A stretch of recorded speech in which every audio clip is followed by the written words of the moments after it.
Mr. Dhammika Pereira, and of particular interest to me personally is that his daughter plays the cello. Right, here's Mr. Dhammika Pereira.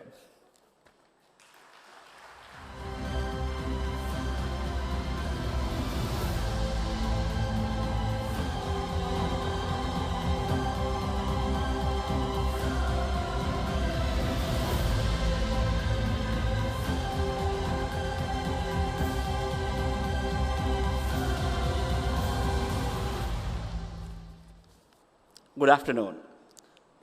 President of CA Sri Lanka, Mr. Lasantha Wickramasinghe, Vice President, Mr. Jagat Pereira, past presidents, council members, distinguished invitees, and my dear chartered accountants. At the outset, I wish to thank the Institute for this valuable opportunity for address you today. Then I will start in Sinhala. මට ඇත්තටම මෙතනට ඇවිල්ලා පැයක් විතර කාල සීමාවක් දීලා කියලා කිව්වා එන හැමෝටම ගෙදර යන්න මොන හරි දෙන්න කියලා. එතකොට මම හිතුවා ෆිසිකලි දෙන්න පුළුවන් දෙයක් තියෙනවද කියලා බැලුවාම මම පොඩි පේපර් එකකුයි පැන්සලකුයි දුන්නා. හැබැයි දැන් ෆිසිකලි තියෙන එක අරන් වැඩන් ගිහිල්ලා වැඩක් නැහැ. මෙන්ටලි මොනවාද අරන් යන්න පුළුවන් කියන එක තමයි තියෙන එකම දේ. එහෙමනම් මෙන්ටලි ගෙදර අරන් යන්න පුළුවන් මොනවාද කියලා බැලුවොත් අපිට ಜಾති තුනක් තමයි තියෙන්නේ ගෙදර අරන් යන්න. එකක් තමන්ගේ ෆැමිලි එක සතුටෙන් තියන්නේ කොහොමද? දෙක තමන්ගේ ආයතනය සතුටෙන් තියන්නේ කොහොමද? තුන සතුටෙන් ඉන්න රටක් හදන්නේ කොහොමද? එතකොට මට අද දීලා තියෙන්නේ ෆැමිලි එක සතුටෙන් තියන්නේ කොහොමද? ආයතනයේ සතුටෙන් තියන්නේ කොහොමද කියන එක විතරයි. හැබැයි සතුටෙන් තියෙන රටක් හදන්න ඕන නම් ඒක ක්වෙස්චන් එකෙන් අහන්න පුළුවන්.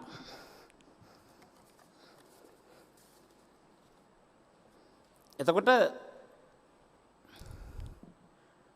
අපි සතුටෙන් ඉන්න ෆැමිලි එක ගැන මම ඉස්සෙල්ලා කතා කරන්නේ ඉස්සෙල්ලා මම ගැන කතා කරොත්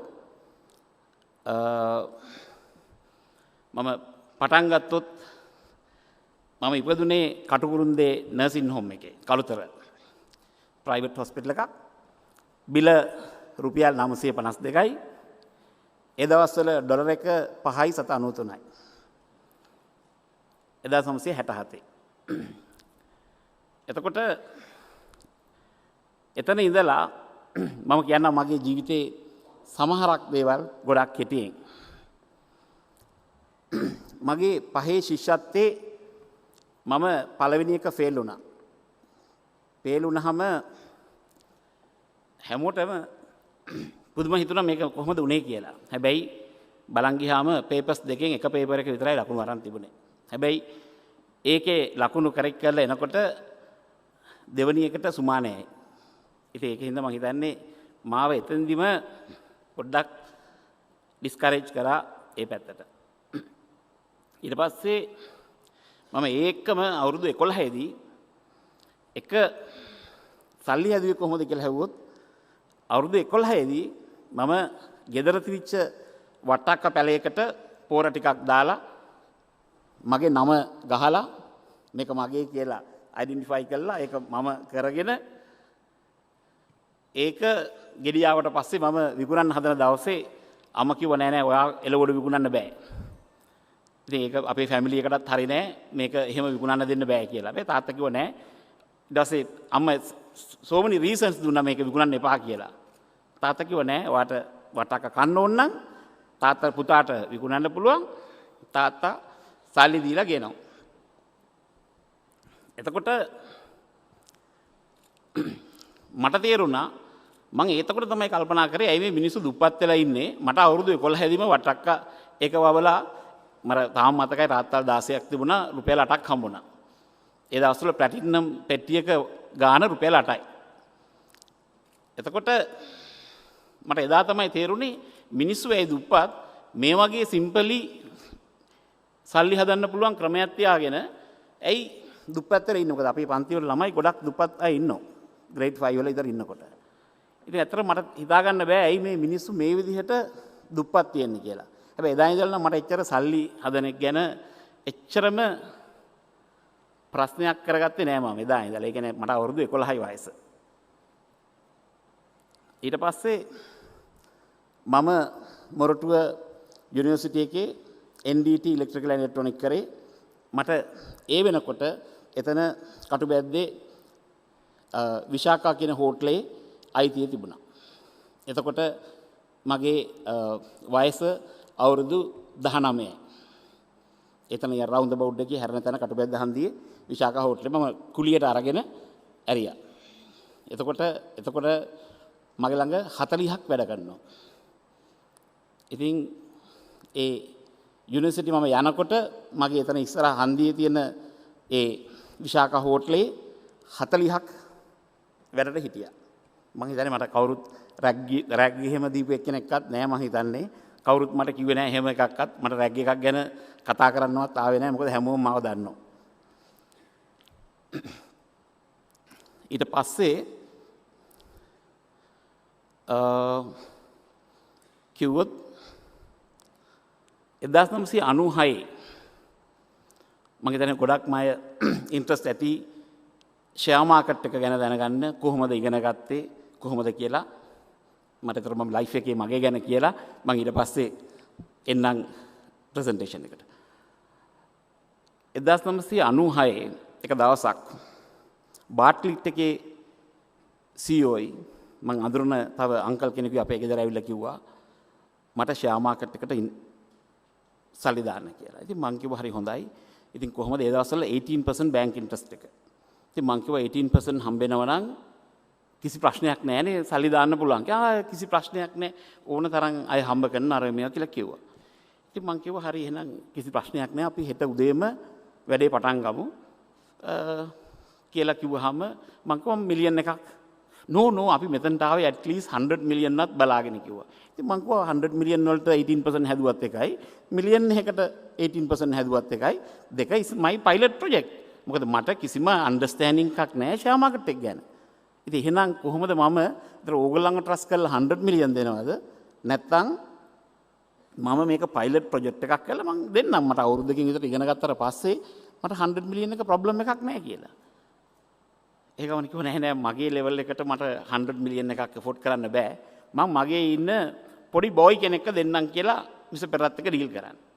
ඉතින් මං කිව්වා ඒත් කමක් නෑ. ඉතින් මට කවුරු වුණත් එකයි. මොකද මටත් ඕනේ දැන් මේක ඉගෙන ගන්න කියලා. ඒ ගමන බාට්ලිට් එකේ අදත් ඉන්නවා සුජීව උදේ මට කතා කරලා කිව්වා මිස්ටර් පෙරර මට CEO කතා කරලා කිව්වා මෙහෙම ඉන්වෙස්ට්මන්ට් එකක් 1 මිලියන් විතර අපි දාලා කරමු කියලා. ඕ මං කිව්වා පොඩිනේ. ඉතින් ඒකින්ද මට 1 මිලියන් එකක් දෙන්න බෑ. මම මට 300,000 එකක් දෙන්නම් කියලා. මොකද පොඩි කෙනෙක් එක 1 මිලියන් දාන්නත් බයනේ. ඉතින් අපි ඒ 1 මිලියන් එක 300,000 වලට ඇවිල්ලා 300,000 1996 හැමදාම උදේ මොන හරි ෂෙයාර්ස් 100ක් 200ක් ගන්නවා. මම ওই කම්පැනි තියෙන 220 මේ දවස්වල තිබ්ච ෂෙයාර්ස් අරන් තිනවා. හැබැයි අරන් තියෙන ෂෙයාර්ස් 100යි. 100ක් ගන්නවා, හවසට විකුණන්න බලනවා, උදේට විකුණන්න හදනවා, ඊට පස්සෙන්දට විකුණන්න හදනවා. කොහොම හරි කරලා මට තාම මතකයි ලක්ෂ 3ට 100%ක ගානේ මාසෙට 4500ක් හම්බ කරන්න ඕනේ. සුජීව හැදුවේ රුපියල් 2000යි. දැන් 2500ක් පාඩුයි. ඒකන් මම සුජීවට කතා කරලා කිව්වා සුජීව දැන් ඔයාගේ සීවොත් කිව්ව ඔක්කොම කිව්වා 18ක් හදන්න පුළුවන් කියලා මොනක්වත් බෑනේ මේ 2000නේ හැදුවේ කියලා. නෑ අපි මේ මාසේ 4500ක් හදමු කිව්වා. මං කිව්වා නෑ එහෙනම් අර දැන් ඉතුරු වෙච්ච ටික තන තව 2500ක්. මට 4500ක් හදලා හරියන්නේ නෑ අපි 7000ක් හදන්න ඕනේ කියලා. දැන් ඉතින් 7000ක් හදන්න දෙන්නත් එක්ක වැඩ කර හිටියා. එතකොට මේ විදිහට ඇත්තටම මම අවුරුදු 4ක් 7-5ක්වත් වැඩි නොකර ඔය සුජීවත් එක්ක ලක්ෂ 3කින් මුළු ෂෙයා මාකට් එකේ තියෙන හැම එකක්ම අරන් තියෙනවා. ඉතින් එතකොට මම ඒකයි කියන්නේ. ඒ කියන්නේ කොච්චරවත් අය සමහරක් අය කියන අපිට ෂෙයා මාකට් එකේ ඉගෙන ගන්න විදිහක් නෑ, දන්නේ නෑ. ඒ මොනක්වත් වැඩක් නෑ. මම දාලා තියෙන ලක්ෂ 3යි. ඉතින් එතකොට ඕනම එක්කෙනෙකුට මොන හරි දෙයක් කරන්න ඕන නම් ඒකේට කරන්න පුළුවන් විදි තියෙනවා. මොකද තමන් ඒ වෙලාවේ සල්ලි දැම්මද පස්සේ දැම්මද කියන එක නෙමෙයි. තමන්ගේ නොලෙජ් එක තමයි ෆයිනලි මේ ඔක්කොටම වඩා වටින්නේ සල්ලි නෙවෙයි. මම දකින දේ තමයි සල්ලි වලට වඩා නොලෙජ් එක තමයි වටින්නේ කියලා. ඉතින් එතකොට හැබැයි ඊට පස්සේ මගේ කොච්චර නොලෙජ් එක තියෙනවද කියලා ඊට පස්සේ මට බැංකු අරවා මේවා ඔක්කොම ඇවිල්ලා මට තාම මතකයි NDB බැංකුව උදේ මම වෝඩ් ප්ලේස් එකෙන් ගෙදර ඔෆිස් යනකොට කෝල් එක දුන්නා. විනාඩි 20යි මම අහන ප්‍රශ්න ඔක්කොටම උත්තර ටික දුන්නා. රුපියල් 26 ගානේ මම 10%ක් ගත්තා. මට එතකොට මිලියන 450ක් 500ක් කියන එක එච්චර හිම ප්‍රශ්නයක් නෑ ටෙලිෆෝන් කෝල් එකේ. හැබැයි මට 1996ත් ඒක ප්‍රශ්නයක් නෙවෙයි. හැබැයි මම සල්ලි දාලා නෑ ඒ විදිහට. මොකද මම දන්නේ නැති බිස්නස් කිසිම එකක සල්ලි දාන්නේ නෑ මම. මොකද මට නොලෙජ් එකක් නෑ. ඒ මට නොලෙජ් එක තිබුණාම ඕන තරම් සල්ලි දාන්න පුළුවන්. මම හිතනවා දැන් මම කැපිටල් ගේන්ස් ඒ වෙලාවේ හදපු වෙලාවේදී බැලුවා මේ මිලියන 450ට මම හිතන්නේ over බිලියන් රුපීස් ප්‍රොෆිට් එකක් ආවා. ඉතින් ඒ වගේ ලයිෆ් එකේ පොඩි දේවල් තමන් ඉගෙන ගත්තේ නැත්නම් තමන්ට මං හිතන්නේ ඒතර මට 1996 වෙනකන් ෂෙයා මාකට් එක ගැන එච්චර නොලෙජ් එකක් නැහැ. තාම අවුරුදු 20යි. 96 ඉඳලා 2016 වෙනකන් මේ 20 විතරයි තියෙන්නේ. හැබැයි PhD එකක් කරනවා වගේ අවුරුදු 4ක් සම්පූර්ණ ෂෙයා මාකට් එක ගැන ඉගෙනගෙන තියෙනවා. ඉතින් ඊට පස්සේ මොකද මං ගොඩක් හරි දකින්නවා අදත් ෂෙයා මාකට් එකේ අය ෂෙයාර් එක වැඩි වෙනකොට පස්සෙන් ගිහිල්ලා ගන්නවා මිසක් මේකේ net asset එක value එක කොච්චරක් තියෙනවද? අවුරුද්දට මේකේ dividend කොච්චරක් දෙනවද? නැත්නම් dividend එක කොච්චරක් accumulate වෙලා මේකේ net asset value එක වැඩි වෙනවද? ඒ මොනක්වත් බලන්නේ නැහැ. බලන්නේ මේක මූවීද ගත්තා. සමහරක් ඒවා net asset එක වගේ 3 times trade වෙනවා. හැබැයි ඒක 50% විතර down වුණත් net asset එකට වඩා වැඩියෙන් තියෙන්නේ. හැබැයි ගිහිල්ලා ගන්නවා. අරගෙන තියෙන මම හිතන්නේ සමහරක් අය තියෙන සල්ලි ගොඩක් දුරට නැති කර ගන්නවා. ඒ මොකද ෂෙයා එකක වැලියු එකක්, ඩිවිඩන්ඩ් එකක් නැත්තම් ඩිවිඩන්ඩ් එකක් දෙන්නේ නැත්තම් per share earn කරන ප්‍රමාණය accumulate වෙලා net asset එක වැඩි වෙන එකක් කවුරුත් බලන්නේ නැති හින්දා. ඉතින් මම හිතන්නේ හැමෝටම හොඳයි තමන් personally කාගේවත් මත depend වෙන්නේ නැතුව share market එක වගේ එකක් තමන්ට ඕන නම් ඒ ටික තමන් බලා ගන්න. හැබැයි අපි කිව්වොත් ස්ටොක් බ්‍රෝකර් කෙනෙක් මට හම්බ කරලා දෙයි කියලා. එහෙනම් ඒ ස්ටොක් බ්‍රෝකර් කෙනා එතන වැඩ කරන්න ඕනේ නැහැ. එයාටම හම්බ කරලා එයාටම එන්න පුළුවන්. ඉතින් ඕකනේ ඇත්ත කතාව. ශාස්ත්‍ර කියන මිනිහ ශාස්ත්‍ර කියන්න ඕනේ නැහැ. මිනිහාගේ ශාස්ත්‍රයේ මිනිහම් බලාගෙන මිනිහටම හොඳ තැනකට එන්න පුළුවන්. කීයක ඉන්න දෙයක් නෑ නරුන්ට. Tamanට පුළුවන් නම් Taman ඉස්සර Tamanට කරගන්න එපා. ඒක කරන්නේ නැත්තම් මම හිතන්නේ ඒක බිලිව් කරන්න ඕන දේවල් කියලා. එතකොට ඉස්සෙල්ලාම මට ඊළඟට පුළුවන් මම හිතන්නේ මම ප්‍රසන්ටේෂන් එකට ගිහිල්ලා මම ෆැමිලි එක ගැන කතා කරන්නේ. Knowledge driven, since knowledge is power, I always try to learn something new every day. එතකොට බලන්න තමනුත් මේ වගේද කියලා. හැබැයි ඒ සබ්ජෙක්ට් එක තමන්ගේ සබ්ජෙක්ට් එක වෙන්න ඕනේ නැහැ. මම ඇත්තට මෙතනට ආවම මට හරි සතුටක් දැනුණා. මොකද chartered accountants කිව්වහම මම හිතන්නේ අපේ group එක ඇතුලේ මම එළියේ මම හිතන්නේ honestම professionals කට්ටිය තමයි chartered accountants ලා. මොකද මට අද වෙනකන් honest නැති chartered accountant කෙනෙක් හම්බෙලා නැහැ මගේ life එකේ. ඉතින් මම ඒකින්ද සතුටෙන් කියන්න ඕනේ ඒකත්. මොකද හැම professionals ලාම ඉන්නවා. හැබැයි සමහරක් වෙලාවට percentage wise ගත්තාම honesty එකේ ගොඩක් නෙවෙයි. සමහරක් වෙලාවට 2% තිබුණත් මොන හරි කියන්න වෙනවනේ. 98 හොඳයි. හැබැයි 2% හොඳ නැත්නම් කියන්න වෙනවා. Harvard University ගියත් Harvard University ගිහිල්ලා ජේල් වල ඉන්න අය ගාන හැවුවොත් එහෙම අර ඉන්න ගානට වඩා වැඩි. මොකද ඒවා කවුරුත් එළියට දාන්නේ නැහැ. ඉතින් එතකොට ඇයි මම මේ හැමතිස්සෙම knowledge driven knowledge කියලා කියන්නේ මේක තමයි real power එක, මේක තමයි real money, මේක තමයි real growth, මේක තමයි real drive. ඕන එක්කෙනෙකුට බය නැතුව තමන්ට knowledge එක තියෙනවා නම් කරන්න කියලා. මම දන්නේ නැත්තම් කියන්නේ කරන්න පුළුවන්ද බලන්න කියලා. මගේ වෙනස ඒකයි. මම දැනගත්තා නම් කරන්න. දන්නේ නැත්තම් බාගෙට දන්නව නම් කරන්න පුළුවන්ද බලන්න.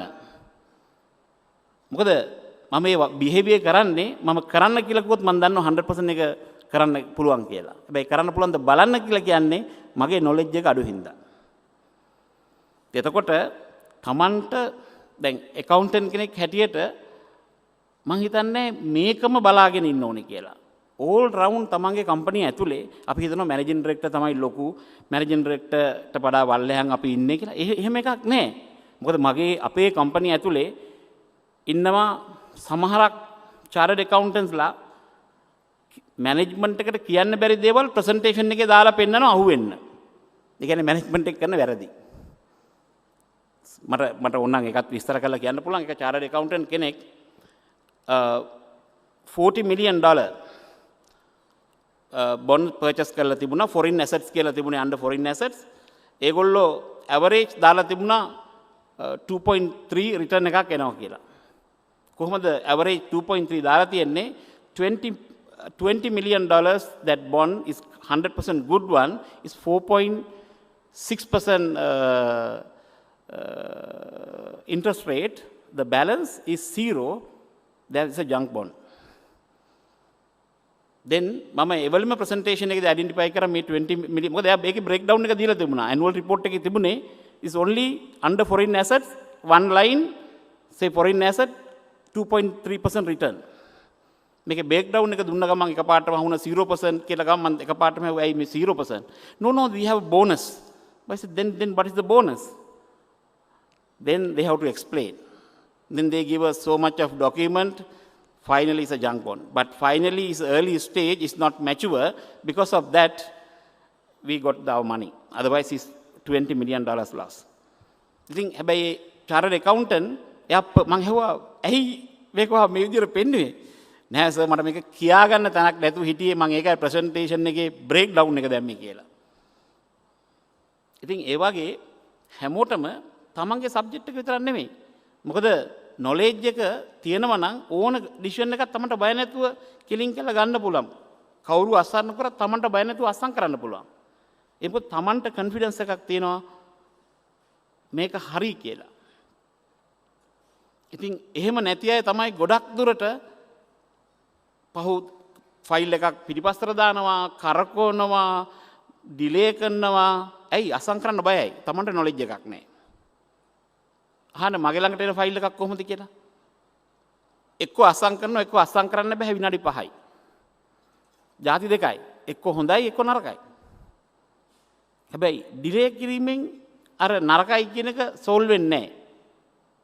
ඉතින් ඒකින්ද මම හිතන්නේ හැමෝටම මොකද ඉන්ටර්නෙට් එකට ගියත් කොහේ ගියත් අපිට ඉන්ෆර්මේෂන් ගන්න පුළුවන්. ඒක නොලෙජ් එකකට කන්වර්ට් කරන එක තමයි තියෙන දක්ෂකම. නැත්තම් සමහරක් අය ඉන්නවා ගොඩක් දුරට ඔක්කොම ටික දන්නවා බට් ඒක නොලෙජ් එකක්ද කියන එක ප්‍රශ්නයක්. ඒක ඉන්ෆර්මේෂන් එකක් විතරයි. ඉතින් ඒකින්ද මම හිතන්නේ ඒක නොලෙජ් එකක් බවට පත් කරගන්න එක තමයි. මොකද මේ නොලෙජ් එක තියෙනවා නම් කෙලීම අර විස්ඩම් කියන ලෙවල් එකට ඇවිල්ලා කිසිම බයක් නැතුව කොන්ෆිඩන්ස් අසං කරනවා. ඒක is not a gut feeling. It's a knowledge based wisdom. Other one is a second point, but මම අතර වරි ආසයි මම අර පේපර් එක දුන්නේ දැන් තමන් එහෙම කරනවා නම් මේකට හරි කියලා දාන්න. පැන්සලක් තියෙනවා, කොලෙත් තියෙනවා. තමන් ඒ වගේ කරනවා නම් හරි කියලා දාන්න නැත්නම් වැරදි කියලා ලකුණු දාගන්න. ඉතින් එතකොට ඇත්තටම තමන්ව ඉවලුවේට් කරගන්න පුළුවන් මම කොහොමද කරන්නේ. එතකොට තමන් ඉන්න විදිය හැපි නම් ඔය මොනක්වත් කියලා මං කිව්වා කියලා වෙනස් කරන්න එපා. අන්හැපි නම් අර වැරදි කියන දාලා තියෙන ටික අරගෙන අපි අන්තිමට හිතමු මේක පොඩි චේන්ජ් එකක් කරගත්තොත් මගේ ලයිෆ් ස්ටයිල් එකේ මාත් පොඩ්ඩක් හැපි එකේ ඉන්න පුළුවන් කියලා අපි එහෙම පොඩ්ඩක් කරමු. දැන් හැපි ඉන්න අය වැරදි 10 තිබුණත් මුකුත් කරන්න එපා. මොකද මං ආස නැහැ හැපි ඉන්න එක ඩිස්ටර්බ් කරන්න.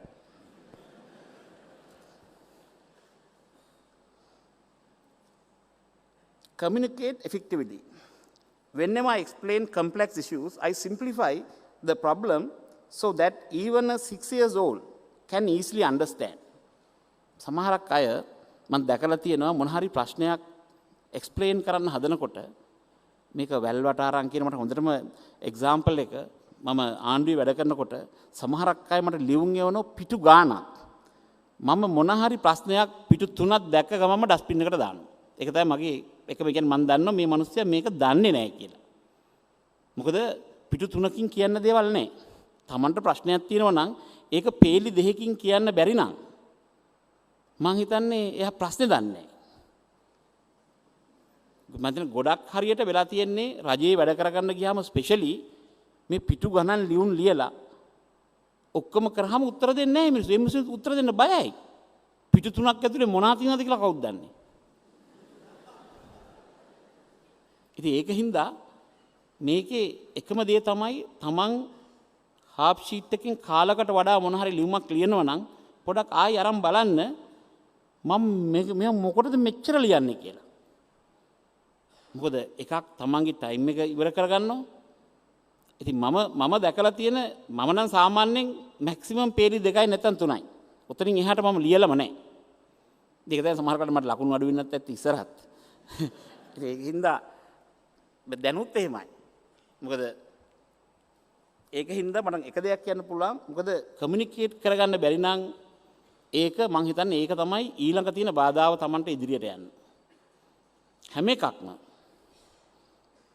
වයිෆ් එක්ක වුණත් කතා කරනකොට ඒක හරියට කියලා සෝට් අවුට් කරගන්න නැතුව වල් වාට අරන් කියලා දවස් 5ක් විතර යනකොට වයිෆ් හරි හස්බන්ඩ් හරි අර පැත්තෙන් බලනවා මොකද්ද මේ මිනිස්සු කියන්නේ කියලා මට තේරෙන්නේ නැහැ. ඇයි වටේ කියනවා. මම දැකලා තියෙන ඒ වගේ අය. සාමාන්‍යයෙන් මම ඒ වගේ කියන්න ආපු ගමන් මගේ මීටින් එක විනාඩි 3ක් 5ක් අතරතුර මම නවත්ත ගන්න කොහොම හරි කළා. බිසි කියලා හරි එළියට යනවා. මොකද මට ඒක ආසම නැහැ අහන්න මේ විදිහට. මොකද මම දන්නවා ඒක අහන්න ගියොත් මගේ ඔළුවත් නරක් වෙනවා. ඉතුරු පැය 4-5 වැඩ කරගන්න බැරි වෙනවා කියලා. එතකොට ඒ වගේ කමියුනිකේට් කරන්න කැපැසිටි එක හදන්න පුළුවන් නම් ඒ වගේ නම් Taman ලියුම් ලියන්නේ Taman කමියුනිකේට් කරන්නේ ඕක ඉස්සරහින් හරියට දාන්න. හැබැයි නැත්තම් වැරදි කරන්න. Problem solving. I look at the bigger problem and see how it can be broken into the smaller parts for which solution already exist. මට කිසිම ප්‍රොබ්ලම් එකක් ආවොත් මං හිතන්නේ ඒක ප්‍රොබ්ලම් එකක් කියලා. මං හිතන්නේම මේකේ පාර්ට්ස් වලට ගලවපු ගමන් ප්‍රශ්නයක් තියෙනවා. මම හොඳම එක්සැම්පල් එකක් ගන්නම්. කාර් එකක් ගන්න. කාර් එක කැඩුනා. ලොකු ප්‍රශ්නයක්. දැන් මොකද කරන්නේ? තමන් හොඳට බලනවා මොන ස්පෙයා පාර්ට් එකද කැඩලා තියෙන්නේ කියලා. මොන පාර්ට් එකද කැඩලා තියෙන්නේ කියලා. ඒතර ඒ පාර්ට් එක බැලුවහම ඒක හොයාගත්තාම කාර් එක නෙමෙයි කැඩලා තියෙන්නේ පාර්ට් එක කැඩලා තියෙන්නේ. හැමෝම කියන්නේ කාර් එක කැඩනවා කියලා. කාර් එක කඩන්න බෑ. ඒ ස්පෙයා පාර්ට් එක කැඩලා තියෙනවා. ඉතින් ඒක හෙව්වහම සමහරක් වෙලාවට ඒක is not කාර් එක කැඩිලා තමන්ගේ තියෙන 5 මිලියන් එක කාර් එක කැඩුනහම 5 මිලියන් ඉවරයි. කාර් එක කැඩලා නෙමෙයි අර ස්පෙයා පාර්ට් එක කැඩලා දැනගත්තාම දන්නවා රුපියල් 2500යි 7500යි. ඒතකොට සමහරකට ඉවස ගන්න පුළුවන් ඒවා කැඩලා කියන දුක ඉන්නෙත් නැහැ. ඇයි? ස්පෙයා පාර්ට් එක 7500යි නැත්නම් 2500යි. ඒක කම්පැනි එකෙන් දාන්න පුළුවන්. ඉතින් ඒ වගේ හැම ප්‍රශ්නෙම මම හැමෝම දැකලා තියෙනවා මගේ කාර් එක කැඩිලා. මට හිනාය නැති. ඒ කියන්නේ කාර් එක කැඩෙන්නේ කොහොමද කියලා.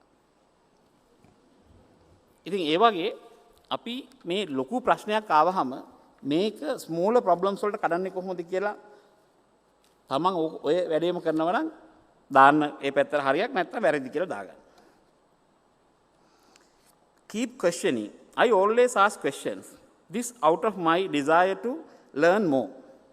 Asking the relevant question always add more knowledge to my life. Never stop questioning. ඇයි මේක මම කරන්නේ? ක්වෙස්චන් එකක් අහන්න නැතුව මොනාක්වත් කරන්න නැතුව අපි ඉන්වෙස්ට්මන්ට් එකට ගියත් මොනා කරන්න ගියත් මොකද ක්වෙස්චන් එක අහන්නේ තමන් දන්නේ නැති හින්දා. දන්නවනම් නැත්තම් බාගෙට දන්න හින්දා නැත්තම් තුන් කාලට දන්න හින්දා.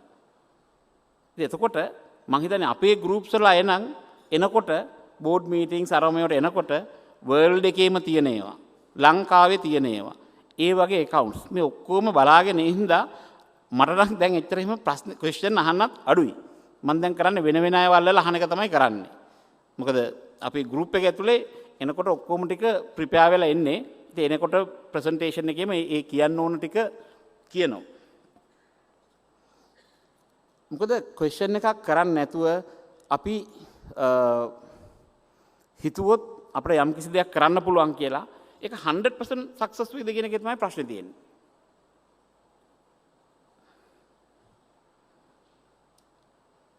getting it right. Right timing, right people, right direction, and the right place for important factor to me, especially when starting a new projects. දැන් අපි ගමු right timing කියලා. මම පොඩි example එකක් දෙන්න. අපිට අද සිකුරාදා next Tuesday මොන හරි සැලඩ් එකක් කන්න ආසාවක් හැදෙනවා. next Tuesday. අද වැඩ කරන මිනිස්සුන්ට කිව්වොත් මහත්යර හරි නෝනට හරි next Tuesday දවල්ට සැලඩ් ටිකක් හදන්න කියලා සැලඩ් එයිද බත් එයිද? ෂුවර්. මොකද වැඩ කරන මිනිස්සුන්ට කැපැසිටි එකක් නැහැ. ඒක මතක තියාගෙන ඉඳලා next Tuesday වලට සැලඩ් එක හදන්න. එහෙනම් අපි දැනගන්න ඕනේ එක්කෝ සඳුදා හවසට මේ සැලඩ් එක ගැන කතා කරන්න. නැත්තම් අඟහරුවාදා උදේට මේක කියන්න. මොකද ගෙදර ඉන්න සර්වන්ට් කොලේක ලියාගෙන එයාට බෑ මේක කරන්න. ඉතින් එතකොට ටයිමින් කියන එක හරි ඉම්පෝටන්ට් මොන හරි සක්සස් වෙන්න. සමහරක් අය කියන්නේ මං කිව්වා. නෑ මං කිව්වා කියලා හරියන්නේ නැහැ. වැඩේ වෙලා නැහැ. ඉතින් ඒක හින්දා ගොඩක් දුරට මේ ටයිමින් කියන එක දැන් මම නම් ඇත්තටම රාහු කාලේ කියන එක බිලීව් කරනවා. ඉතින් මම ඇත්තටම ඒකත් පොඩි කාලේ ඉඳලා මම නම් ඒ වගේ කිසි දෙයක් බිලීව් කරපු කෙනෙක් නෙවෙයි. මටම සිද්ධ වුණා ඒක බිලීව් කරන්න. මොකද මට මගේ යාළුවෙක් කිව්වා හරි හරි වක් කරන්න. හැබැයි කරලා ලියලා තියන්න. මම මේ වෙලාවේ මේ වැඩේ ස්ටාර්ට් කරා. ඒක සක්සස්ද නැද්ද? මම 1991 ඉඳලා 93 වෙනකන් ওই වගේ ලිව්වා. ලියලා බලනකොට 70%ක් විතර සක්සස් නැහැ 30ක් විතර කරගන්නවා. ඉතින් මම බැලුවා මොකටද 70ක් විතර සක්සස් නැහැ තියෙනවා ওই වෙලාවේ කරන්න කියලා. මම ඒක 1993 ඉඳලම ඒ ටයිම් එක අවොයිඩ් කරන්න පටන් ගත්තා. එහෙම නැතුව මට ස්පෙෂල් මේකක් නැහැ මේක කියලා මම ඒ ටයිම් එකත් අයින් කරනවා. right people තමන් මොන හරි කරනකොට එතන හරි මිනිස්සු නැත්තම් දැන් මට එක්සැම්පල් දෙකක් විතර කියන්න පුළුවන් මගේ ලයිෆ් එකේ ෆේලියර්ස් වල හරි මිනිස්සු නැති කමින් ඒ දෙක වහන්න උන. හැබැයි මම දන්නවා බිස්නස් එක වැරදි නෑ. හරි මිනිස්සු නැතිකම තමයි ඒකට ප්‍රධාන හේතුව. හැබැයි ඉතින් දැන් වගේ සිටුේෂන් එකක සමහරක් වෙලාවට පොඩි බිස්නස් එකක් වගේ නම් මේක මිනිස්සු හොය ඉන්නත් පුළුවන් වහන්න ඩිසිෂන් එක ගන්නත් පුළුවන්. ඉතින් ඒක එච්චර කම්පැනි එකට එෆෙක්ට් වෙන්නේ නැහැ. හැබැයි මම ඒත් හිතනවා සමහරක් වෙලාවට මේ වහන්න කියලා ඩිසිෂන් එක ගන්නකොට ඇයි මේ රයිට් පීපල් නැතුව වහන්නේ කියලා. මොකද බිස්නස් හොඳ නැති හින්දා නෙවෙයි. ඒ ඉන්න හෙඩ් හරි টপ 3-4 අයට මේක කරගන්න බැරි නම් සමහරක් වෙලාවට ව්‍යාපාර වහන්න වෙනවා. ඒක රයිට් පීපල්.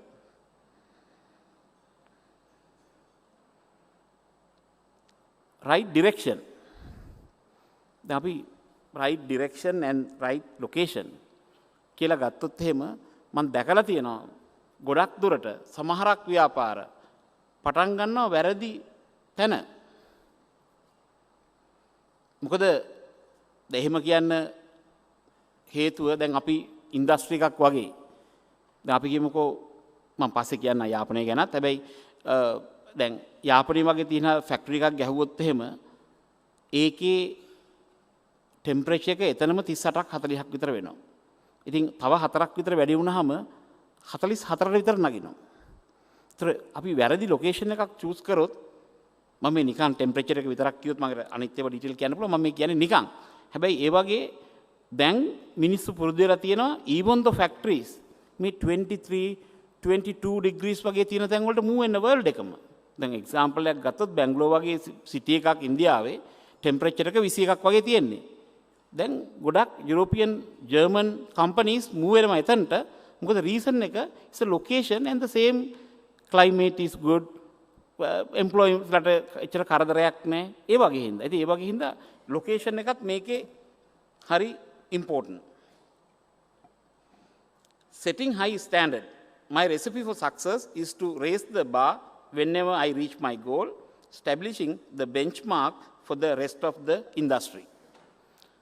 අපි යම් කිසි තැනකට ආවට පස්සේ අපේ බායක අපිම උඩට ගෙනියන්නේ නැත්නම් අපි එක තැනම පල් වෙන්න වෙනවා.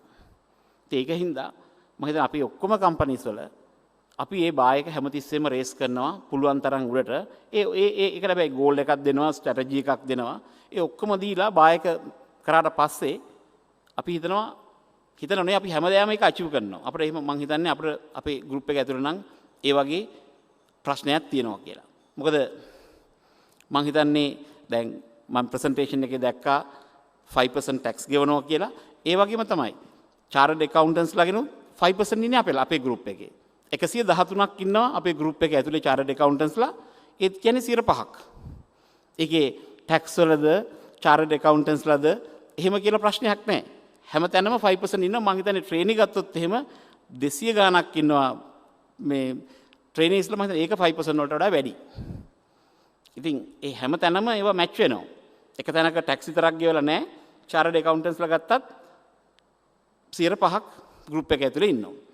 එතකොට දැන් අපි ස්ටෑන්ඩඩ් කතා කරොත් මම ගොඩක් දුරට දැකලා තියෙන දෙයක් තමයි අපි මේ කන්ස්ට්‍රක්ෂන් එකක් හරි මොන හරි පර්චේසින් වලදී අර ස්ටෑන්ඩඩ් කියන එක ඉස්සෙල්ලාම අපි පර්චේස් කරනකොට බලන්නේ නැහැ.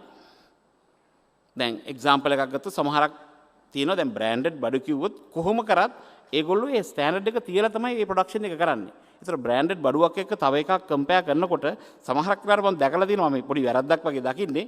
මොකද accountants හැමතිස්සෙම හිතන්නේ නෑ මේ දෙකෙන්ම එක වැඩේනේ වෙන්නේ කියලා නෑ. දැන් මම හොඳ එක්සාම්පල් එකක් ගන්න. රොසෙල් බාත්‍යා වගේ එකක් ගත්තොත් ඕන කොටේෂන් එකක් ගත්තොත් වැඩි. හැබැයි ඒ වැඩි ප්‍රමාණය ඒ ප්‍රොඩක්ට් එක ඇතුලේ එම්බෙඩ් කරලා තියෙන්නේ. මොකද එක්සාම්පල් එකක් ගත්තොත් ප්ලෂින් මෙකැනිසම් එකේ ඉඳලා සීට් කවර් එකේ ඉඳලා ඒකේ ග්ලේස් එකේ ඉඳලා ඒකේ ට්‍රැප් එක ග්ලේස් කරලා ඉතින් ඒතර 4000 rupees 5000 rupees එකක් අපි ඇඩිෂනල් ඉන්වෙස්ට් කරලා තියෙන්නේ බ්‍රෑන්ඩ් එකට.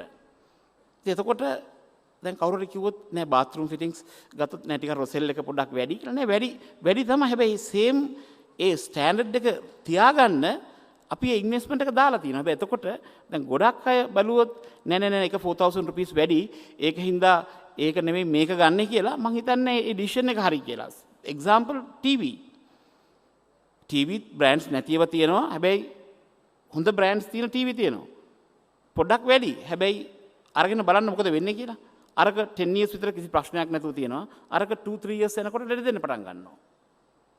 ඉතින් මේ හැම එකකටම තමන් පර්චේසින් කරන එකයි තමන් ප්‍රොඩක්ෂන් කරන එකයි දෙකම මම හිතන්නේ ක්වොලිටි දේවල් වලට යන්න වෙයි. මොකද ඒ ඉම්පැක්ට් එක කම්පැනිගේ බොටම් ලයින් එකට ඉම්පැක්ට් එකක් නෙවෙයි.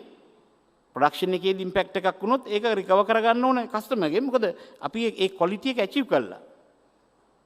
ඉතින් මම ඒ ස්ටෑන්ඩඩ් එක ගත්තොත් high standard කිව්වහම not only the goals even the quality. The prioritizing work is another aspect of my daily routine. I identify the most important tasks and work around those priorities. I focus on activities that drive the greatest results and ignore the rest. මගේ life එක ගැන මට කියන්නලා තියෙන්නේ මම එතකොට සමහරක් දේවල් මට කරගන්න බෑ. හැබැයි මම ප්‍රයොරිටයිස් කරලා ඒ ලොකු ටික මම කරගෙන යනවා. ඉතින් ඒක හින්දා මම හැමතිස්සෙම මම ඇත්තටම කිව්වොත් ගොඩක් දුරට ෆ්‍රී එකේ ඉන්නේ.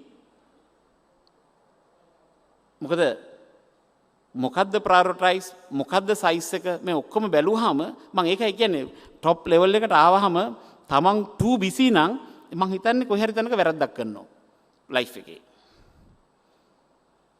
මොකද තමන්ගේ හැමතිස්සෙම පල්ලෙහා තමන්ට ඕන තරම් වැඩ කරගන්න පුළුවන් අය ඉන්නවා.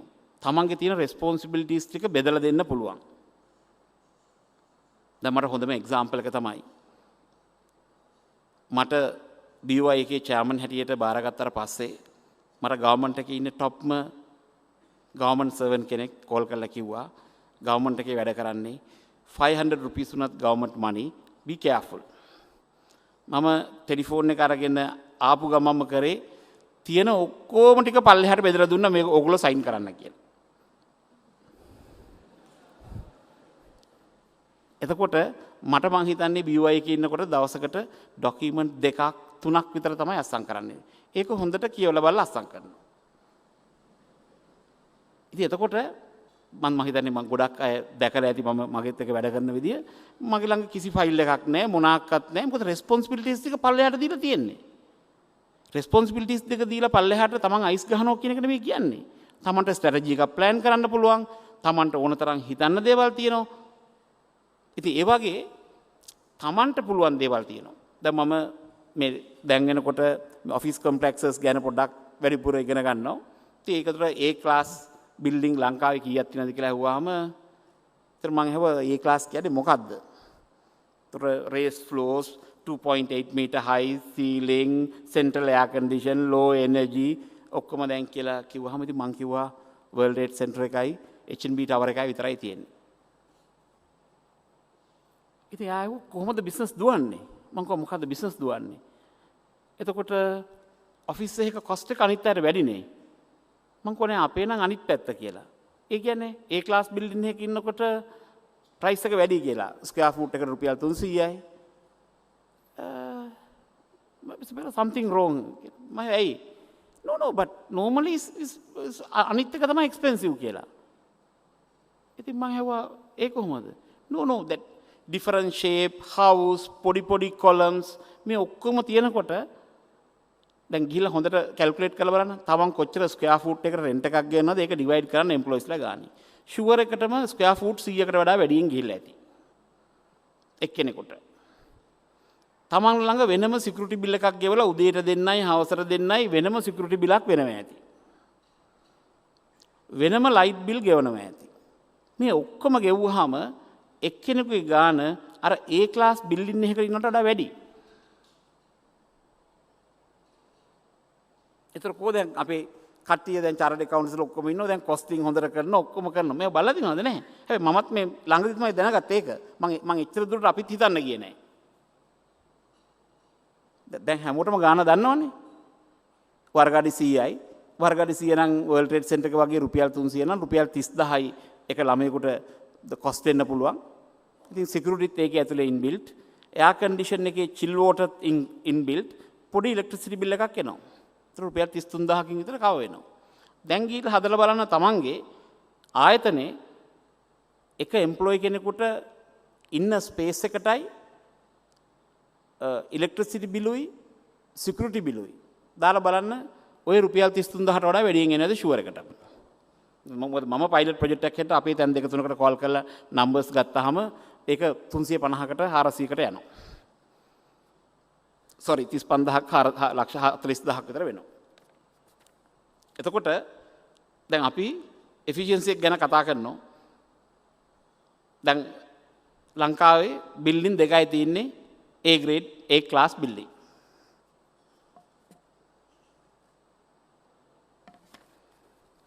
Be passionate. I love and enjoy the process. If I love what I do, I am more eager to learn and work became a success of enjoyment. තමන් කරන වැඩේ ආදරයෙන් කරොත් මං හිතන්නේ ඒක වැඩක් කියලා.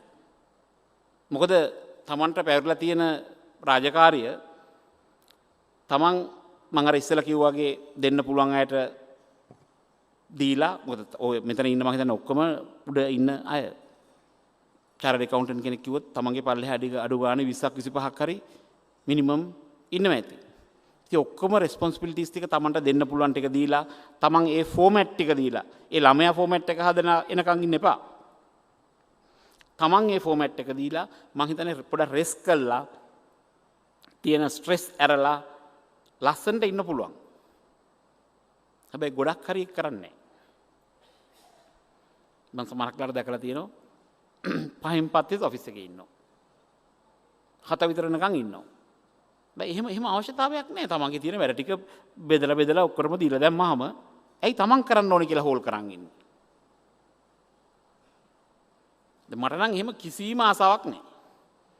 මගේ ළඟට එනකොට තමයි කේන්ති යන්නේ වැඩ ගන්න. ඉතින් ඒක හින්දා මම හිතන්නේ ගොඩක් අපිට ඉගෙන ගන්න දේවල් තියෙනවා.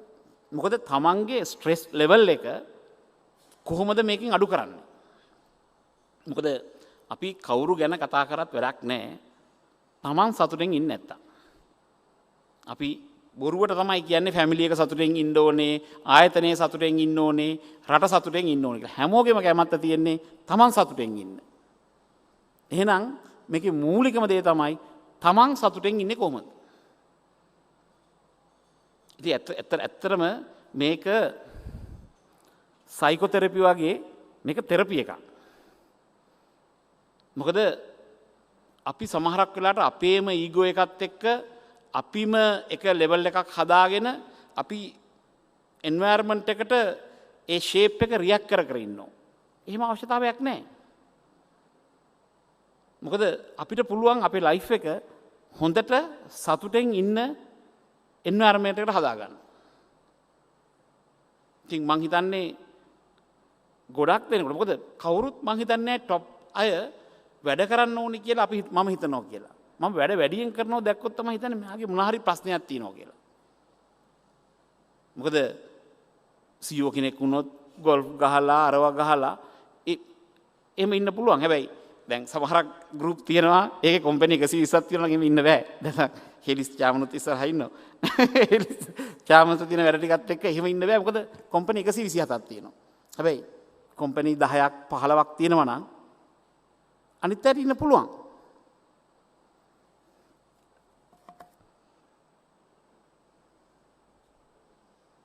Mental and physical balance. I believe that mental health is as important as physical health. We look after the employees' mental well-being through the psychotherapy and counseling programs and train them well so they achieve a holistic balance. අපි ඇත්තටම මේක realise කරේ අවුරුදු 4කට විතර ඉස්සෙල්ලා. දැන් අපි ඒ වගේ වැඩසටහන් සමහරක් කම්පනීස් ඇතුලේ ක්‍රියාත්මක කරනවා.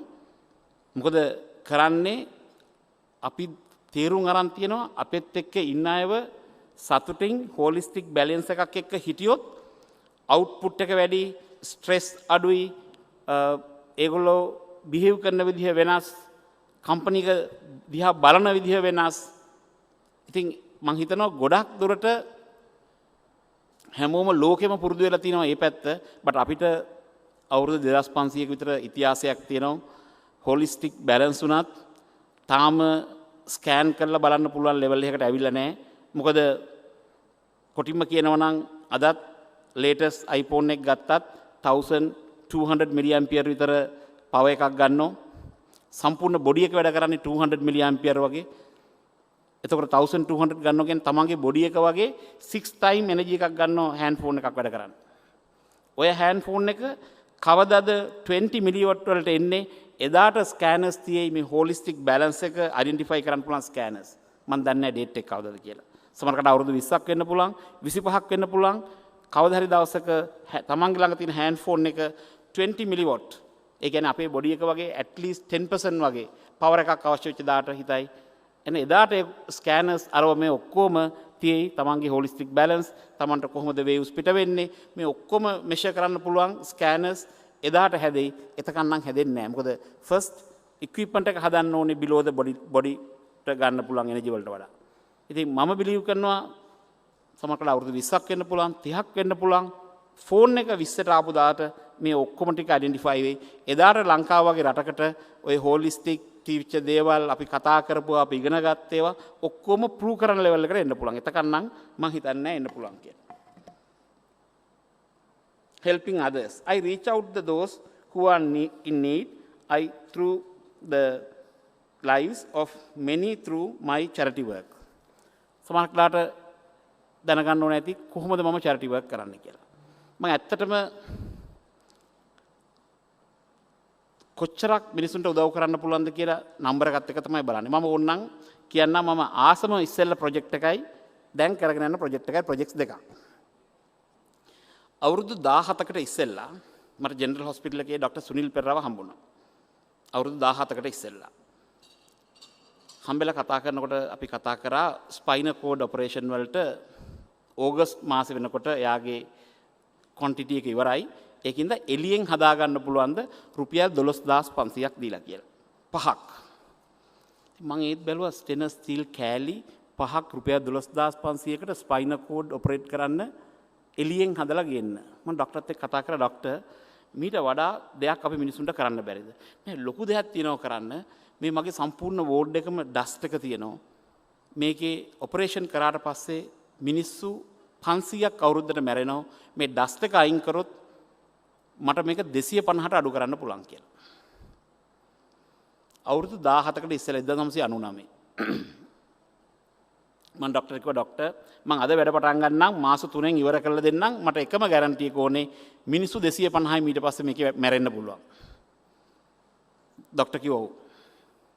මම මාස 3න් සම්පූර්ණ එයා කන්ඩිෂන් කරලා ටයිල් කරලා පේන්ට් කරලා තියෙන ඩස්ට් අරමය ඔක්කොම නැති වෙන්න ජෙනරල් හොස්පිටල් එකේ සුනිල් පෙරේරාගේ ડોක්ටර්ගේ වෝඩ් එක හැදුවා.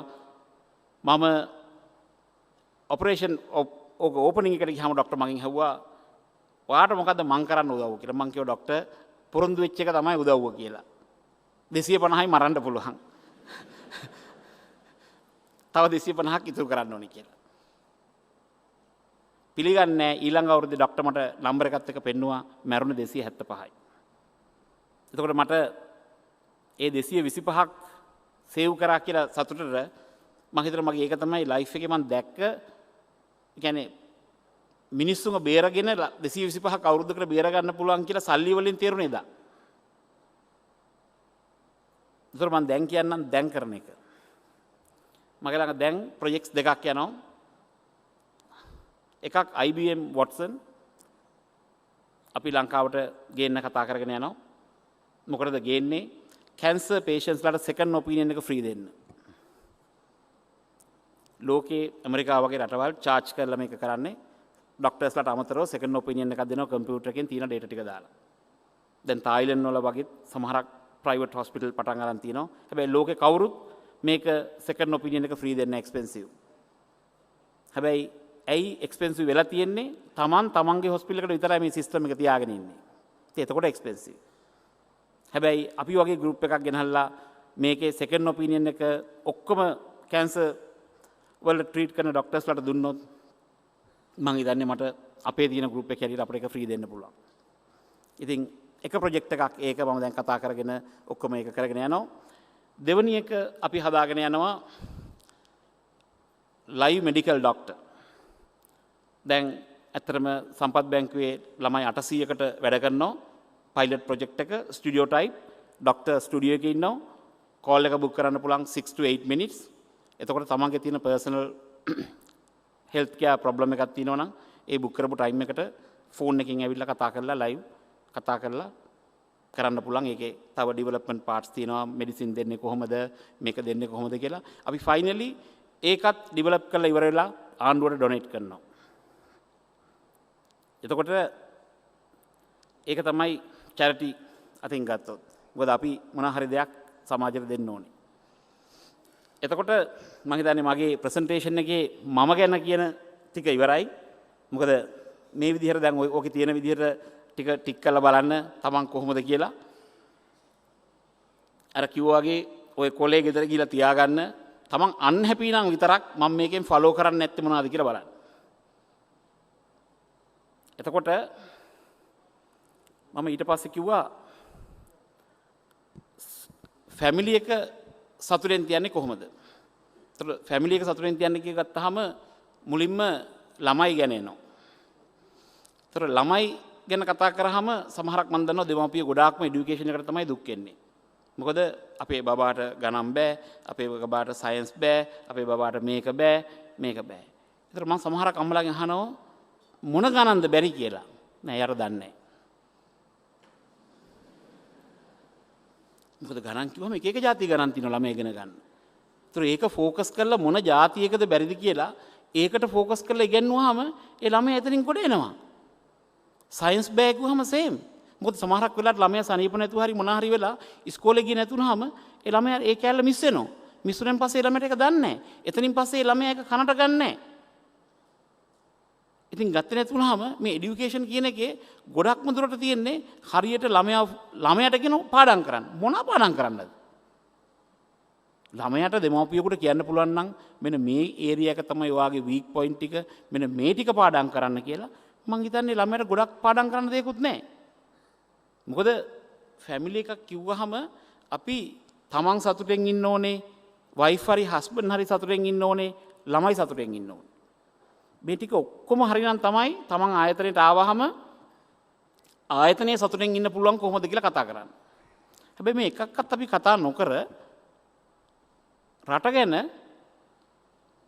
කතා කරනවා, රට සතුටෙන් තියන්න පුළුවන් කොහොමද කියලා. කොහොමද රටක් සතුටෙන් තියන්නේ? තමන්ගේ ෆැමිලි එක තමයි ඉස්සෙල්ලම සතුටෙන් තියන්නේ. තමන් සතුට වෙන්න ඕනේ, ෆැමිලි එක සතුට වෙන්න ඕනේ, ආයතනයේ සතුට වෙන්න ඕනේ. එතනින් පස්සේ තමයි රටක් සතුටෙන් තියන්න පුළුවන්. මේ ටික තමන්ගේ අතේ තියෙන ටික කරගන්න නැතුව අපි අනුත් ඒව බල අනිත් ඒවා සතුටු නැහැ කිය ඉන්නවා. ඉතින් මං හිතන්නේ දැන් এডুকেෂන් එක පැත්තෙන් ගත්තොත් ඒ වගේ. දැන් ගෙදර වුණත් ෆ්‍රයිඩේ සැටර්ඩේ වගේ හරි සැටර්ඩේ සන්ඩේ හරි තමන්ට ටයිම් එක ඇලොකේට් කරලා ගෙදරට දැම්මේ නැත්තම් දැන් අර සමහරක් මම දැන් කියවනේ දැන් මම ගත්තත් මම වැඩ කරන්නේ නැහැ සැටර්ඩේ සන්ඩේ. හැබැයි ඕක අර 80-20 සමහරක් ඉම්පෝර්ටන්ට්ම නම් ප්‍රයොරිටයිස් කරන්නම වෙලා නම් ඒක රූල් එකක් කරන් ඉන්නත් බෑ. ඉතින් දවස් අපි ගත්තොත් වීකෙන්ඩ් ගත්තොත් 52යි තියෙන්නේ. 50යි කියන්නකෝ. ඒතර 80-20 රූල්ස් දැම්මොත් තමන්ට 10ක් තියෙනවා. ඉතින් ওই 10 පොඩ්ඩක් මොන හරි ආයතනයේ වෙනුවෙන් හරි මොන හරි ප්‍රශ්නයක් වුණොත් ඒ වගේ කරන්න ඕනේ. හැබැයි අපි ෆික්ස් සමහරක් අය ඉන්නෝ ෆික්ස් මයින් එකක. මොකටද? මම සැටර්ඩේ සන්ඩේ වැඩ කරන්නෙම නැහැ. ඒ එකක්වත් වැඩ කරන්නේ නැහැ. ඒ තමන්ගේ අන්හැපිනෙස් එකට ඒ ඔක්කොම වැඩ කරනවා අන්තිමට. මේ ඔක්කොම සතුටු වෙන්න පුළුවන්. මොකද තමන් වගේ ලොකු අය සැටර්ඩේ සන්ඩේ කියලාම අවශ්‍යතාවයක් නැහැ නේ. අනිත් දවස්වල වුණත් ෆ්‍රී එකේ ඉඳලා ඉන්න පුළුවන්. කිසි ප්‍රශ්නයක් නැහැ. හැබැයි එකක්වත් කරන්නේ නැතුව තමන් ෆික්ස් මම අර කිව්වේ තමන්ගේ ෆික්ස් ඊගෝ එකක තමන්ගේ එක ෂේප් එකක ඉන්න try කරනවා. හැබැයි ඒක uncomfortable. ඉතින් මං හිතන්නේ ඒක පොඩ්ඩක් අයින් කරගන්න වෙයි. ඉතින් මම හිතනවා යම් කිසි තා දුරට මගේ මොන හරි දෙයක් ගෙදර ගෙනියන්න පුළුවන් වෙයි කියලා හිතනවා කියලා.